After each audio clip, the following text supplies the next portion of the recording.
بسم الله والحمد لله والصلاة والسلام على رسول الله وعلى آله وصحبه ومن والاه. ربي اشرح لي صدري ويسر لي أمري واحلل عقدة من لساني يفقهوا قولي. Chers frères, chères sœurs, je vous souhaite à tous et à toutes la bienvenue et j'implore Allah subhanahu wa ta'ala de bénir ces quelques instants qu'on va passer ensemble. Et sans trop tarder, on va parler de l'importance du livre d'Allah Azza wa Jal. L'importance de lire le Coran, de le méditer, d'en faire notre guide. Chers frères, chères sœurs, un compagnon qui se nomme Khabbab ibn al-Arat radiyallahu anhu a dit: rapproche-toi d'Allah autant que tu peux et sache que tu ne pourras jamais te rapprocher de lui par quelque chose de plus aimé que sa parole. Vous avez entendu? Et sache que tu ne pourras jamais te rapprocher de lui par quelque chose de plus aimé que sa parole. Sa parole, c'est le Coran, le Coran. Aucun serviteur n'a reçu d'heureuses annonces dans ce monde et dans l'au-delà aussi grandes que celles réservées aux lecteurs de Coran. En fait, lire le Coran en soi, c'est quelque chose d'exceptionnel. Lire le Coran avec méditation, ça apporte un immense bienfait à la foi.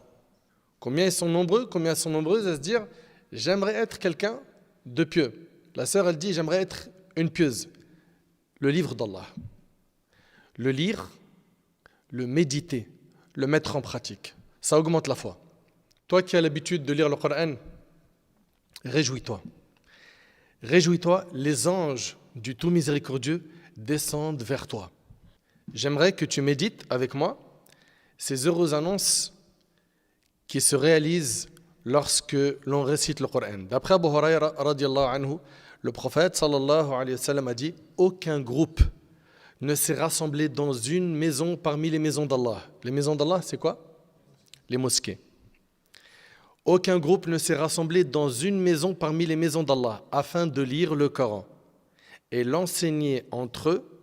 C'est-à-dire quoi, l'enseigner entre eux? C'est-à-dire que chacun le lit et l'étudie seul ou avec quelqu'un qui lui permet d'améliorer sa lecture, de la corriger. Aucun groupe ne s'est rassemblé dans une maison parmi les maisons d'Allah afin de lire le Coran. Donc tu viens à la mosquée pour lire le Coran. Et qu'est-ce qui se passe? Afin de lire le Coran et de l'enseigner entre eux sans que la quiétude ne descende sur eux. L'apaisement va atteindre ton cœur.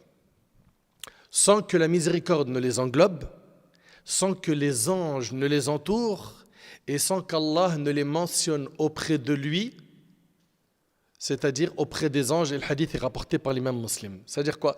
Ceux qui vont lire le livre d'Allah, qui vont l'étudier, la quiétude descend sur eux, la miséricorde les englobe, les anges les entourent et Allah les mentionne auprès des anges.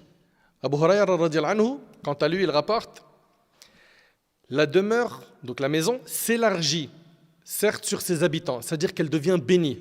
La maison, elle devient mubaraka, bénie par Allah. Les anges y pénètrent et les démons la fuient. Et son bien abonde tant que le Coran y est lu. Et là, j'aimerais qu'on se pose des questions. Est-ce que dans nos demeures, on lit le Coran? Est-ce que toi, tu ouvres le livre d'Allah? Est-ce que tes parents en font de même? Est-ce que tes frères et sœurs font la même chose? Est-ce qu'ils lisent le Coran? Si c'est le cas, sachez que cette maison-là, elle est bénie par Allah. Que les anges pénètrent cette maison et que les démons la fuient. Une maison où les démons l'ont fui, c'est une maison quoi? Qui est stable, où il y a la paix, il y a l'entente.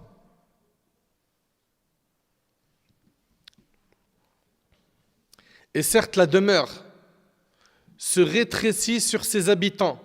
C'est-à-dire quoi? C'est-à-dire qu'elle perd en baraka, en bénédiction. Les anges la fuient et les démons y pénètrent et son bien diminue lorsque le Coran n'y est pas lu, et c'est rapporté par Darimi. Donc, lire le Coran dans la maison, c'est une nécessité. Ne pas lire le Coran, c'est faire en sorte que ta maison soit un abri pour les démons. Ne pas lire le Coran, c'est fragiliser les relations entre les membres d'une même famille. Pourquoi? Parce que finalement, qui est là?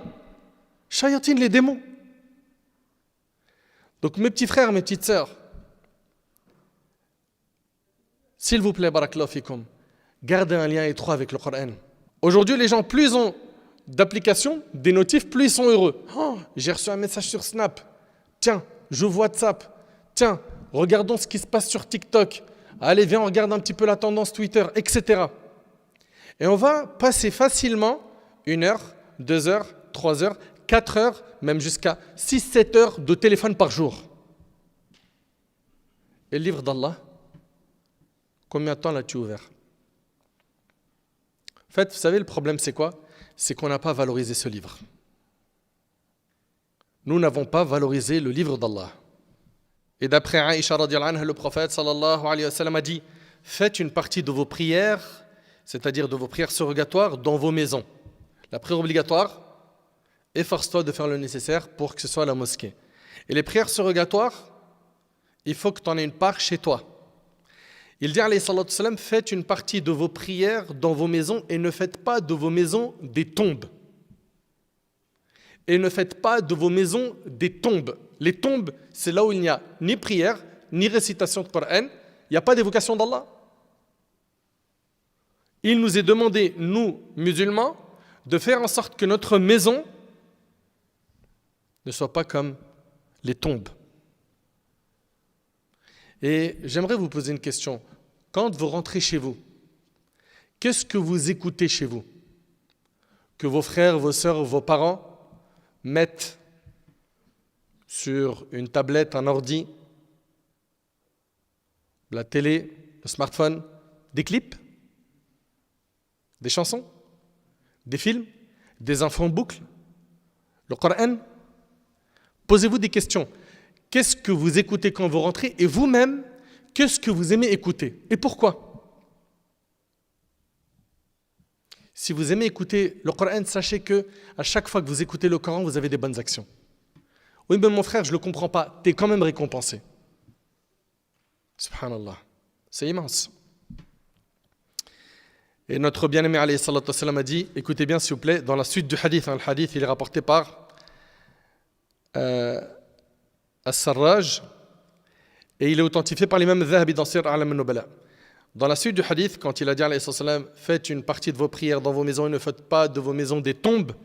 Regardez ce qu'il dit à la fin du hadith. Et certes, la maison dans laquelle est lu le Coran est regardée par les gens du ciel de la même manière que les gens de la terre regardent les étoiles. Allahu Akbar. Allahu Akbar. Wallah al-Azim, il est trop beau le hadith. Je répète. Et certes, la maison dans laquelle est lu le Coran est regardée par les gens du ciel. C'est qui les gens du ciel? Les anges. Est regardée par les gens du ciel de la même manière que les gens de la terre regardent les étoiles. Et quand on lit le Coran, tiens, Salah ad-Din, chaque lettre, on gagne combien de bonnes actions? 10. La bonne action, la base, c'est qu'elle est multipliée par 10 jusqu'à 700, voire plus encore. La mauvaise action, quoi que tu aies fait comme péché, le péché, petit ou grand péché, il est comptabilisé comme un péché. Subhanallah. Et avec ça, il y a des gens, hélas, qui arrivent à faire plus de péchés que de bonnes actions. Selon Ibn Mas'ud, le prophète a dit, celui qui lit une seule lettre du Coran s'inscrit une bonne action. Et la bonne action a 10 fois son salaire. C'est-à-dire la bonne action, elle vaut 10. Je ne dis pas que Alif Lam Mim est une lettre, mais Alif est une lettre, Lam est une lettre et Mim est une lettre. C'est-à-dire Alif Lam Mim, il y a combien de bonnes actions là? 30. Allahu Akbar. Et le hadith, il est rapporté par Tirmidhi. T'imagines, une page de Coran, il y a combien de bonnes actions? Si ça avait été de l'euro pour chaque lettre, t'aurais arrêté de lire le Coran?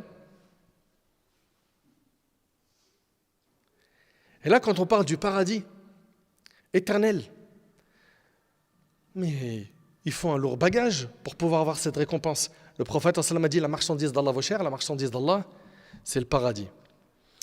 Et d'après Uqba ibn Amir, le prophète est sorti alors que nous étions à Sofa.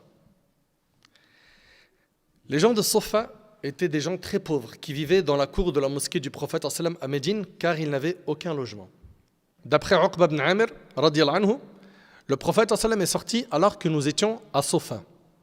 Et il a dit, lequel d'entre vous aimerait partir chaque matin à Bothan ou à Al-Aqiq et revenir avec 2 chamelles pleines, sans commettre aucun péché ni rompre de lien de parenté. Nous avons dit, ô messager d'Allah, nous aimerions cela. Le prophète a dit que l'un de vous vienne le matin à la mosquée pour apprendre ou lire 2 versets du livre d'Allah est meilleur pour lui que 2 chamelles. Il faut savoir une chose, c'est qu'on parle de chamelles. Les chamelles, ça représentait quoi pour les Arabes? Je vous écoute. Une grande fortune. C'était les biens les plus précieux que les Arabes cherchaient à avoir. Vous suivez? C'est comme si on disait aujourd'hui 2 voitures de luxe. Ça te parle? Le prophète il leur dit que l'un de vous vienne le matin à la mosquée pour apprendre ou lire 2 versets du livre d'Allah est meilleur pour lui que 2 chamelles. Là, tu réalises qu'ils sont en train d'entendre là les compagnons? 3 versets sont meilleurs pour lui que 3 chamelles et 4 versets sont meilleurs pour lui que 4 chamelles. Et c'est rapporté par l'imam Muslim. Allahu Akbar. Et d'après Abu Dharr radiyallahu anhu, il a dit, j'ai dit ô messager d'Allah, donne-moi un conseil. Il a dit, je te recommande la crainte d'Allah, car c'est l'élément principal. C'est quoi la crainte d'Allah? Qui sait? Il lève la main. Une seule personne dans la mosquée sait c'est quoi la crainte d'Allah? Vas-y.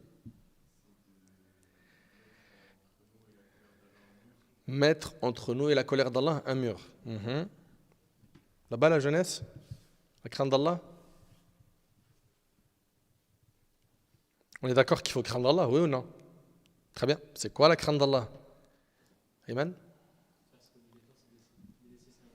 C'est tout. La crainte d'Allah, at-taqwa, c'est faire al-ma'mour ou tark al-mahzour. Faire ce qui est obligatoire, de laisser ce qui est interdit. Est-ce que vous avez bien entendu? C'est facile à dire, hein? Faire ce qui est obligatoire, de laisser ce qui est interdit. Mais dans la pratique, c'est le boulot de ta vie, ça. Faire ce qui est obligatoire, délaisser ce qui est interdit. Donc le prophète, quand Abu Dharr lui a dit « Ô messager d'Allah, donne-moi un conseil », il lui a dit « Je te recommande la crainte d'Allah, car c'est l'élément principal. » J'ai dit « Ô messager d'Allah, donne-moi-en un autre. » Il a dit « Attache-toi à réciter le Coran, car il sera une lumière pour toi sur terre et te garantira des récompenses au ciel. » C'est rapporté par Ibn Hibban. C'est-à-dire quoi, une lumière sur terre? Qui sait? La guider. La lumière, elle éclaire, n'est-ce pas? Le Coran, il éclaire le chemin. C'est notre guide en tant que musulmans. Très très bien. Allah Ta'ala dans le Coran, il dit قَدْ جَاءَكُم مِّنَ اللَّهِ نُورٌ وَكِتَابٌ مُّبِينٌ. Vous sont venus d'Allah une lumière et un livre explicite. Vous suivez? Et selon Abu Sa'id al-Khudri, radiyallahu anhu, ce hadith-là, subhanallah, il est vraiment magnifique. Le prophète a dit, Allah a dit, celui qui fut occupé par le Coran et mon évocation, c'est-à-dire quoi l'évocation, mon petit frère? Dhikr. Donne-moi un exemple de dhikr. Subhanallah. Ça, c'est du dhikr, c'est-à-dire l'évocation. Un autre exemple. Alhamdulillah, un autre. Allahu Akbar, un autre. Astaghfirullah, la ilaha illallah, la hawla wa la quwwata illa billah, Allahumma salli wa sallim ala rasulillah. Très bien. Ça, c'est dhikr. Regardez, Allah, il dit quoi? Allah, notre maître, le puissant, Jalla fi'ula, il dit celui qui fut occupé par le Coran et mon évocation et fut empêché par cela de me demander, c'est-à-dire tellement il a investi de temps dans la lecture du Coran et dans le dhikr, il n'a pas fait des du'as. Je lui donne le meilleur de ce que je donne à ceux qui demandent, rapporté par Tirmidhi. Allahu Akbar. Subhanallah. Tu sais, toi qui as une relation avec le Coran, tu n'as pas la même valeur que celui qui n'en a pas. Vous pouvez très bien être vous deux musulmans, mais ta valeur à toi n'a rien à voir par rapport à un de tes frères en islam, ou toi, ma sœur, à une de tes sœurs en islam, qui n'a pas de lien avec le livre d'Allah. Allah Ta'ala dit Laïsou sawa'a. Min ahli al-kitabi ummatun qa'imatun yatlun ayati Allah ana al-layli wa hum yasjudun. Mais ils ne sont pas tous semblables. Il est parmi les gens du livre une communauté droite qui, aux heures de la nuit, récite les versets d'Allah et se prosterne. Ils ne sont pas tous semblables. Subhanallah. Et Omar al-Khattab relate que le prophète sallam a dit, par ce livre, donc le Coran, Allah élève des gens et en rabaisse d'autres, rapportés par Muslim. Et subhanallah, vous avez remarqué, quand quelqu'un il apprend le Coran, il apprend, et d'un seul coup, on entend Allahumma barik, c'est sa khatma. Ça veut dire quoi la khatma? Il a clôturé l'apprentissage du Coran. Vous avez vu à quel point il grandit dans nos yeux? C'est vrai, c'est pas vrai? Il a de la valeur. Cette personne-là connaît le Coran par cœur. Omar rapporte que le prophète a dit, par ce livre, Allah élève des gens et en rabaisse d'autres. Et c'est rapporté par Muslim. La lecture du Coran et la mise en pratique de ces enseignements font partie des causes du raffermissement du serviteur d'Allah dans sa tombe. En effet, dans le long hadith de Al-Bara sur les bienfaits et les châtiments de la tombe, il est dit, ils lui demanderont qui va poser des questions dans la tombe. Munkar et Nakir, les deux anges qui vont venir nous questionner. C'est quoi les questions qu'on va avoir dans la tombe? Qui est ton Seigneur? Quelle est ta religion? Quel est l'homme qui vous a été envoyé? N'est-ce pas? Très bien. Ils lui demanderont qui est cet homme qui a été envoyé parmi vous. Il répondra, c'est le messager d'Allah. Ils lui diront, comment sais-tu cela? Il dira, j'ai lu le livre d'Allah, j'y ai cru et je l'ai attesté. Et c'est rapporté par Ahmed. J'ai lu le livre d'Allah. C'est-à-dire que le fait d'avoir lu le livre d'Allah, de l'avoir médité, mis en pratique, ça va te sauver dans ta tombe. Imagine que tu es dans un travail et que tu vas te faire virer. Suivez bien. Et qu'une personne vienne intercéder en ta faveur, en disant que tu es une personne bien, que tu es quelqu'un d'honnête. Et il commence à citer tes qualités. Tu imagines la joie que tu vas ressentir à ce moment? C'est-à-dire que tu étais sur le point de te faire virer et quelqu'un qui vient intercéder pour toi. Et attention, hein, c'est quelqu'un qui a du poids. Eh bien, imaginez-vous que le jour du jugement, ce n'est pas un être humain qui vient dire Allah, fais-le entrer au paradis, mais plutôt Al-Qur'an, le livre d'Allah. Mais une condition, c'est que tu aies une vraie relation avec le livre d'Allah. C'est-à-dire quoi? Tu l'as lu, tu l'as mis en pratique. Abu Umama radiyallahu anhu relate, j'ai entendu le messager d'Allah sallallahu alayhi wa sallam dire, lisez le Coran, car il viendra certes le jour du jugement intercéder au profit de ses compagnons, rapportés par Muslim. Écoutez bien, lisez le Coran, car il viendra certes le jour de la résurrection intercéder au profit de ses compagnons. Et Nawas ibn Sam'an radiyallahu anhu a dit, j'ai entendu le messager d'Allah sallallahu alayhi wa sallam dire, au jour de la résurrection, on fera venir le Coran et les siens. Le Coran et les siens, donc ceux qui avaient une relation étroite avec le livre d'Allah.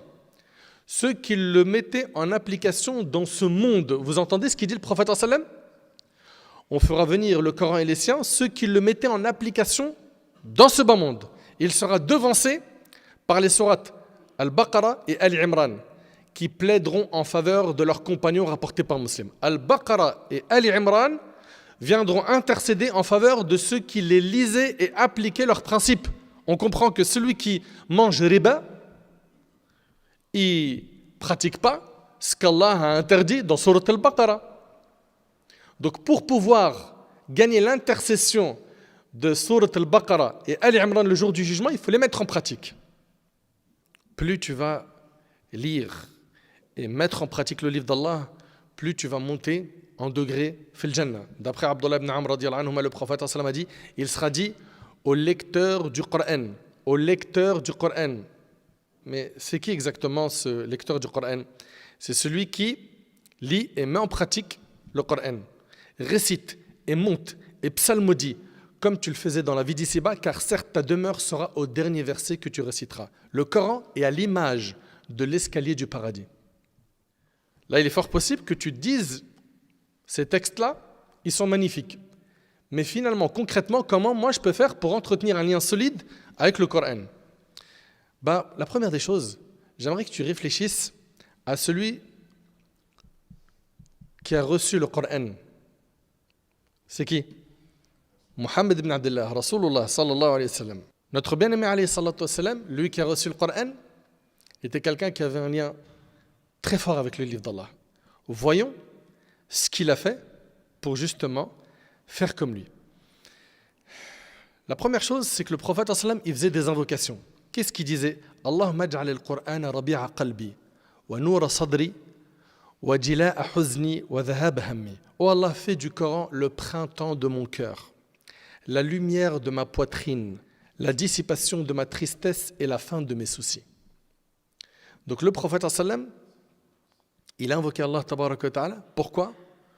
Pour que le Coran illumine son cœur. Donc toi aussi, invoque Allah. Le point de départ, pour que tu te connectes bien comme il faut au livre d'Allah, c'est que tu invoques Allah. Donc on voit que le prophète sallam, il a invoqué Allah subhanahu wa ta'ala pour faire que le Coran illumine son cœur. Donc, tu vas avoir une relation étroite avec le Coran, fais des doigts.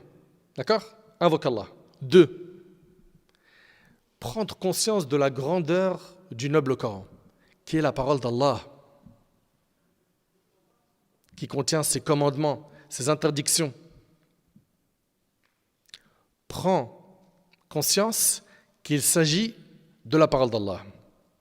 De cette manière-là, tu auras valorisé le Coran. Allah Ta'ala nous dit dans le Coran, Tanzilul kitabi la rayba fihi min rabbil alamin. La révélation du livre émane sans nul doute du Seigneur de l'univers. Le Coran, il vient de qui? Du Seigneur de l'univers. Le Coran vient du Seigneur de l'univers. Allah Ta'ala dit Wa innahu latanzilu rabbil alamin nazala bihi ar-ruhul amin. Ce Coran est une révélation émanant du Seigneur de l'univers, descendu du ciel par l'Esprit fidèle. C'est qui l'Esprit fidèle? L'ange Gabriel. Donc là, on vient de voir 2 points pour pouvoir entretenir un lien solide avec le livre d'Allah. Qui peut me les rappeler? L'invocation et le fait de valoriser le livre d'Allah. Très bien, barakallahu fikum. Également, il faut ressentir et avoir l'intention en lisant le Coran chaque jour que tu reçois des messages personnels de la part d'Allah. Écoutez-moi bien s'il vous plaît. Également, il faut ressentir et avoir l'intention en lisant le Coran chaque jour que tu reçois des messages personnels de la part d'Allah. Comme l'a dit Al-Hassan ibn Ali, radiyallahu anhu an jami' as-sahaba. Qu'est-ce qu'il a dit? Il a dit, ceux qui vous ont précédés, voyez le Coran comme des messages de leur Seigneur. Ils les méditaient durant la nuit et les mettaient en pratique durant la journée. Quand tu lis le Coran, je veux que tu ressentes que tu reçois un message personnel de la part d'Allah subhanahu wa ta'ala. Ça va t'aider à entretenir un lien fort avec ce livre. Il faut également se rappeler que le Coran est la parole la plus grande. On entend des gens dire quoi? Ils entendent des clips et ils disent « il a tout dit ». C'est vrai ou c'est pas vrai? T'entends ce qu'il a dit dans le son là? C'est trop la vérité. C'est trop la vérité. C'est trop la vérité. Il faut que tu gardes en tête que le Coran, c'est la parole la plus grande, la meilleure et la plus noble des paroles. Mais vous savez ce qui nous empêche d'arriver à cette conclusion? Parce que tu peux le dire avec ta bouche, le Coran, c'est le meilleur livre. Mais dans ton cœur, ni tu l'écoutes, ni tu le lis, ni tu le médites, tu ne le valorises pas. En fait, ce qui nous manque, c'est de le comprendre. Parce que quand tu comprends les versets, Allahu Akbar, l'effet que ça a sur les cœurs, Allahu Akbar, Allahu Akbar. Et moi, j'implore Allah subhanahu wa ta'ala de faire en sorte que vous puissiez comprendre le Coran. Vous savez, des fois, il arrive qu'on écoute des rappels. C'est vrai, c'est pas vrai? AirPods, vos casques là, hein, pendant que vous êtes en trottinette ou en vélo, ou je ne sais quoi, vous écoutez des rappels. Ou chez toi, sur ton smartphone, etc. Et parfois, on écoute un rappel, ça booste la foi. C'est vrai ou c'est pas vrai? Mais quand tu comprends le Coran, tu réalises qu'il n'y a pas plus puissant comme exhortation que le Coran. C'est-à-dire quoi? Tu veux augmenter ta foi bien comme il faut, comprends le livre d'Allah. Il m'arrive d'être en voiture avec mes enfants, puis on met le Coran dans la voiture. Wallahi l'azim, comment ça augmente la foi. Ça augmente la foi. Les paroles sont trop puissantes. Mais c'est nous qui avons mis une barrière entre nous et le livre d'Allah. On ne veut pas s'en rapprocher. Parce qu'on est occupé à lire autre chose, à écouter autre chose. On dit que le Coran, c'est le meilleur livre, qu'on le valorise, mais dans le concret, dans tes 24 heures, quelle place il a? Dans ta semaine, combien de fois tu l'as ouvert, combien de fois tu l'as écouté, combien de fois tu l'as médité? Combien de versets t'ont changé? Mais il est là le constat. On vous a dit que le Coran, c'est la plus grande des paroles, la meilleure des paroles, la plus noble. Il n'y a jamais eu, et il n'y aura jamais de parole qui lui ressemble ou qui s'en approche. Méditez bien s'il vous plaît. Il n'y a jamais eu et il n'y aura jamais de parole qui lui ressemble ou qui s'en approche. La différence entre la parole d'Allah et celle de ses créatures est comme la différence entre Allah et ses créatures. Allah Ta'ala dit Laysa kamithlihi shay wa huwa as-sami'ul basir. Rien ne lui ressemble et il est celui qui entend et voit tout. Abu Abdurrahman As-Sulami rahimahullah a dit la supériorité de la parole d'Allah sur toutes les autres paroles est comme la supériorité d'Allah sur sa création. Également, toi qui veux entretenir un lien étroit avec le livre d'Allah, prends conscience de ton immense besoin de la récompense et du mérite de la lecture du Coran. Pour cela, multiplie son écoute. Même si tu ne le comprends pas, tu as des hasanat. Lis-le, même si tu le lis avec difficulté, tu as des hasanat, des récompenses. Lis fréquemment sur les vertus, les mérites du Coran afin d'encourager ton âme et de l'inciter à ce bien immense. On vient de dire jusque-là l'invocation. Valoriser le livre d'Allah. 3. Ressentir que c'est un message personnel qui t'est adressé. Également, que c'est le meilleur des livres, la meilleure des paroles qui puisse exister. Que rien ne vaut la parole d'Allah. Rappelle-toi de ton immense besoin de la récompense liée à la lecture du livre d'Allah. Également, toi qui veux améliorer ta relation avec le livre d'Allah, évite les péchés et les désobéissances. Pourquoi? Parce que les péchés et les désobéissances forment une barrière entre toi et la lecture du Coran ainsi que ses bienfaits. Les péchés forment une barrière entre toi et la lecture du Coran. Plus tu vas faire des péchés, plus tu vas t'éloigner du livre d'Allah. L'occupation excessive par des distractions telles que les musiques sataniques que les gens aujourd'hui écoutent, ça détourne du livre d'Allah. Oui, car lorsque l'amour de la parole d'Allah pénètre le cœur, cet amour chasse toutes les autres paroles que tu avais l'habitude d'écouter. Également, toi qui veux avoir un lien avec le Coran, fixe-toi un programme de lecture quotidienne à une heure précise dans la mesure du possible et ne l'abandonne sous aucun prétexte. On connaît nos 24 heures, c'est vrai ou c'est pas vrai? Là, je suis au travail, là, je suis à l'école, etc. Mais on sait que à la maison, une fois que je suis rentré, ou dans ma pause déjeuner, ça dépend, hein, chacun connaît bien son planning et sait quand est-ce qu'il peut se consacrer à la lecture du Coran. Mais justement, dans ton planning, il faut que tu fixes ce temps chaque jour pour ouvrir le livre d'Allah. Et non seulement tu lis, mais tu essaies de comprendre qu'est-ce qu'Allah subhanahu wa ta'ala est en train de te dire. Fixe-toi un programme de lecture quotidienne à une heure précise. Et attention, tu rates ton wird, c'est-à-dire ton programme, il faut que tu ressentes des remords, des regrets. Il y en a par exemple, ils vont lire 2 pages de Coran par jour. C'est leur minimum. Ils peuvent faire plus, mais ça c'est le minimum. Très bien. Un jour, il est trop fatigué, il dort. Sur tes 24 heures, tu n'as pas réussi à faire ton programme. sur tes 24 heures, tu as eu du temps pour manger, pour tes amis, pour tes potes, pour les écrans, pour l'école, pour le divertissement, etc. Mais tu n'as pas trouvé de temps pour ton programme? Non, ça ne peut pas passer. Répartis le temps que tu as défini en plusieurs moments de la journée, s'il le faut. Après une prière obligatoire, je vais lire un peu, ou après le fajr, ou le soir. Et je te dis, mon cher frère, trouve des excuses aux distractions, mais ne cherche pas d'excuses pour retarder le Coran. Écoutez-moi bien, s'il vous plaît.